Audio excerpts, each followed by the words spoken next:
আসসালামু আলাইকুম everyone, welcome to my channel. সবাই কেমন আছেন? আশা করি সবাই ভালো আছেন। আলহামদুলিল্লাহ আমি অনেক ভালো আছি।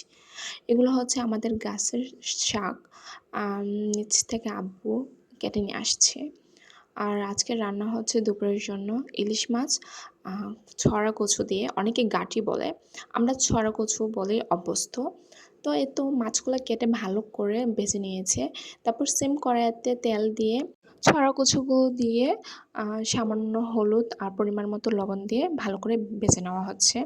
অ্যাকচুয়ালি আমরা সব সবজি ভালো করে ভেজে রান্না করা হয় আমাদের বাসায়। আমরা কষানো রান্না খেতে পারি না, তার জন্য সব সবজি ভালো করে ভেজে তারপর রান্না করা হয়। ভাজা হওয়ার পর সামান্য পানি দিয়ে আদা, রসুন, জিরা, ধনিয়া গুঁড়ো আর লবণ আর হলুদ, মরিচ দিয়ে, কাঁচামরিচ দিয়ে ভালো করে কষিয়ে তার মধ্যে পানি দেওয়া হচ্ছে। আর রান্নাটা আম্মা করছে। আম্মার হাতের রান্না মানে অনেক মজা, মাশাআল্লাহ। তো ঝোলটা ফুটে আসলে মাছগুলো দিয়ে দিচ্ছে। এই তো তরকারি প্রায় রেডি। ধনিয়া পাতা দিয়ে তরকারিটা একটু জাল দিয়ে নামিয়ে ফেলবে। আর এটা হচ্ছে লাউয়ের ডুকার পাতা। এটা ভালো করে সিদ্ধ করে পানিটা ঝরিয়ে নিচ্ছে। এই শাকটা খেতে অনেক মজা। আমাদের বাসায় শাকটা প্রায়ই রান্না করা হয়। আমরা অনেক মজা করে খাই। সেম ওয়েতে বাসায় ট্রাই করতে পারেন। ট্রাই করলে বুঝতে পারবেন আসলে শাকটা কত মজা। ভাবি ভালো করে বেটে নিচ্ছে। কাঁচামরিচও দিয়ে দিয়েছে ২-৩ টা। এটা বেশি শাক তো বেশি ঝাল খাই না, তাই না? আর আপনারা যদি শাকের সাথে না বাটতে চান তাহলে কাঁচামরিচ কেটেও দেওয়া যায়।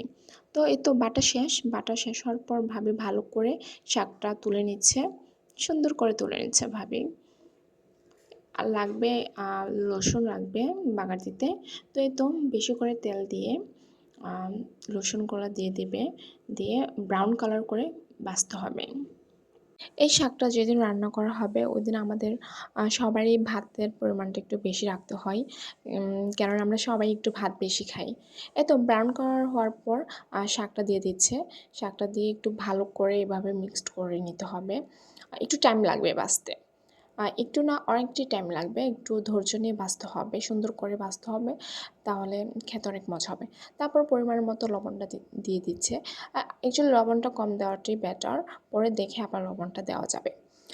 তারপর বেশি করে ধনিয়া পাতা দিয়ে আবার মিক্সড করে নিচ্ছি। অ্যাকচুয়ালি আমি শাকটা নামানোর পর ভিডিও করতে ভুলে গিয়েছিলাম। অ্যাকচুয়ালি সম্পূর্ণ কমপ্লিট করেন নামানো হলে তাহলে দেখতে অনেক সুন্দর হয়। প্লিজ আমার চ্যানেলটা সাবস্ক্রাইব করবেন। Thanks for watching.